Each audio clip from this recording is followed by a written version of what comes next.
Narendra Modi just blinked.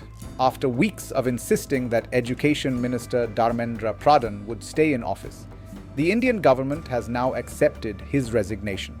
For the youth-led Cockroach Janta Party, or CJP, this is nothing short of a political earthquake. The movement, born from an insult after unemployed young people were reportedly called cockroaches, has achieved what many believed was impossible, forcing the resignation of a senior cabinet minister in one of the world's largest democracies. Protesters immediately declared, "Cockroaches won, democracy won."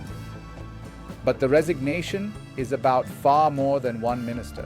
It marks the first major victory of a movement that has tapped into a much deeper crisis, one involving unemployment, corruption, public trust, and the political power of India's younger generation. The question now is whether this is the end of the protests or the beginning of a much larger political shift. The protest began over repeated examination paper leaks that affected millions of students competing for university admissions and government jobs. In India, competitive exams often determine access to stable employment and social mobility.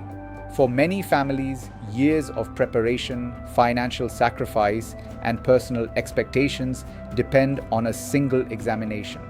According to opposition figures, more than 150 major exam paper leaks have occurred over the past decade without a single conviction. While the exact number remains politically disputed, repeated scandals have seriously damaged public confidence in India's examination system. The immediate trigger came after another paper leak controversy, but demonstrations quickly expanded into nationwide protests against corruption and government accountability. Tens of thousands marched in New Delhi and other major cities. Police responded with baton charges, tear gas, and mass security deployments after protesters attempted to march toward Parliament. Initially, Prime Minister Narendra Modi's government refused to consider Dharmendra Pradhan's resignation.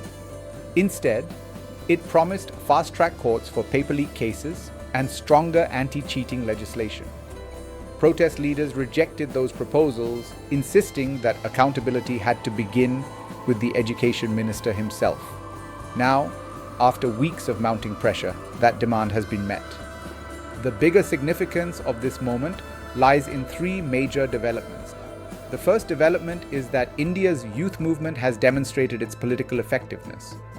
Protest movements often generate headlines but fail to achieve concrete policy outcomes.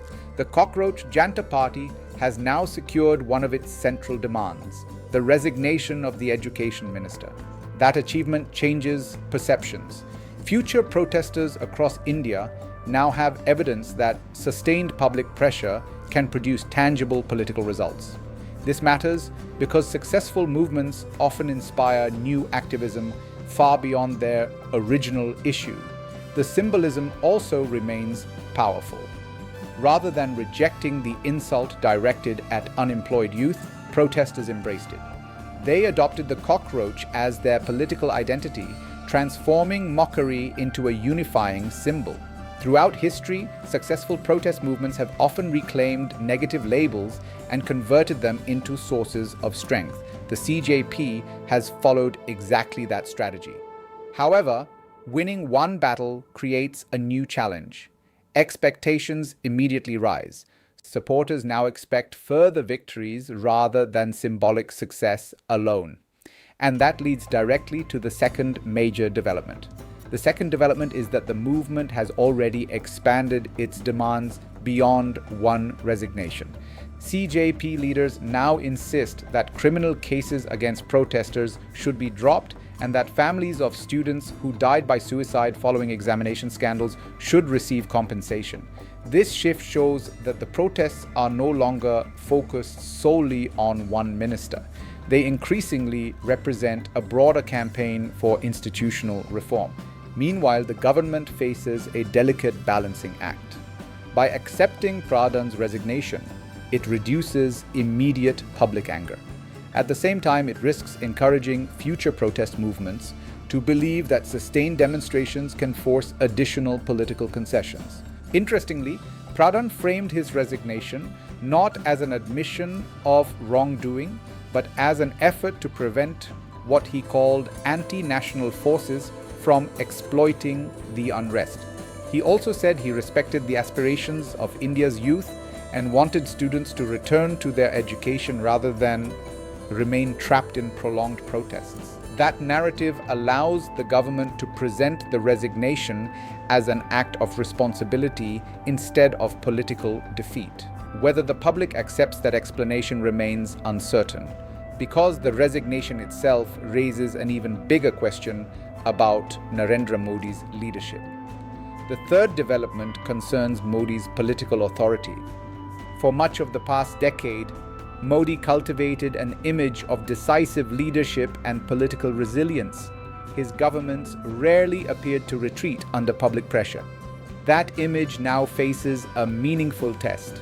Only days earlier, government ministers insisted that Pradhan would remain in office while offering judicial reforms instead. The resignation represents a significant change in position. Of course, one minister leaving office does not fundamentally weaken the government. Cabinet reshuffles occur in every democracy, but timing matters in politics.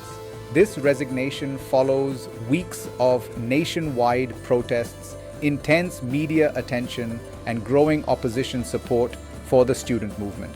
Opposition parties will almost certainly portray this as proof that the government misjudged public anger. Government supporters, meanwhile, will argue that removing one minister demonstrates democratic accountability rather than weakness. Both narratives contain elements of truth. The real political impact will depend on what happens next. If protests gradually fade, the government may regain control of the national conversation. If demonstrations continue around broader issues such as unemployment, corruption, or government accountability, this resignation could become the first concession in a much larger political struggle. For India, this episode could reshape how young citizens engage with politics. Nearly half of India's population is under the age of 30. That demographic gives youth movements enormous long-term political significance. If younger voters increasingly organize around governance rather than traditional party loyalties, future elections may become far more competitive. For the wider world, the protests demonstrate that domestic governance remains central even for countries playing increasingly important global roles. India continues expanding its influence in technology, manufacturing, diplomacy, and international security. Maintaining public confidence at home therefore carries consequences beyond its borders. For viewers everywhere, one lesson stands out. Modern political movements no longer require traditional party structures to influence governments. Social media, shared identity, and sustained public mobilization can sometimes achieve results that conventional opposition campaigns struggle to deliver. The resignation of one minister will not solve India's education crisis overnight, but it has already changed something equally important. Millions of young Indians now believe their voices can force political change. And once a generation discovers that possibility, governments rarely find it easy to put that belief back in the bottle. If you enjoyed this analysis, subscribe to the International Desk, and I'll see you in the next one.